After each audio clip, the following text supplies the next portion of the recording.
Sa loob ng makasaysayang Intramuros kung saan bawat kanto ay may kwento ng ating nakaraan. May isang lugar na patok sa mga naisubukan ng ating tradisyonal na kasuotan.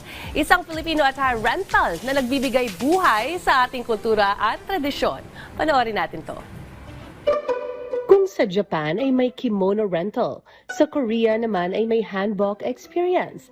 Dito sa bansa, meron na rin tayong sariling cultural attire experience na matatagpuan sa puso ng makasaysayang Intramuros.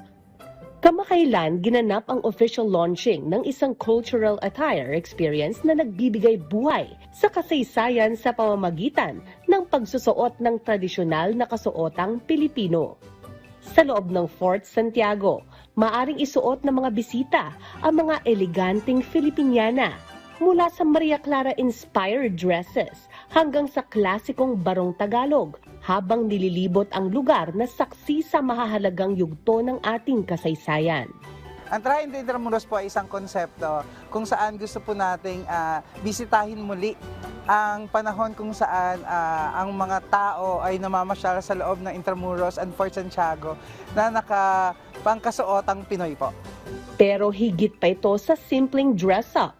Bahagi ng experience ang isang curated cultural show at guided heritage tour kung saan mas maunawaan ang lalim ng Filipino identity.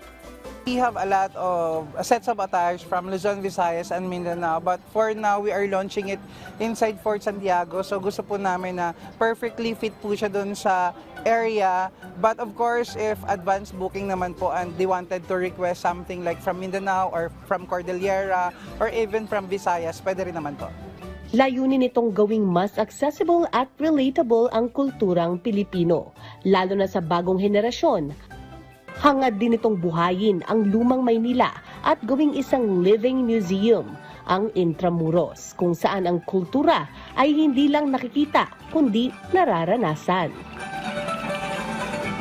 We are inviting everyone to please visit Fort Santiago and have your attires all available.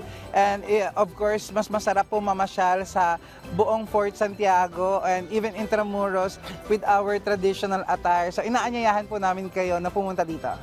Sa bawat tela, burda at disenyo, nakauukit ang kwento ng pagiging Pilipino. At sa bawat hakbang sa loob ng makasaysayang pader, mas napapalapit tayo sa ating pinagmulan. Ngayon, ang kwentong ito ay hindi lang pinapakinggan. Ito ay maaari nating maranasan at may sabuhay.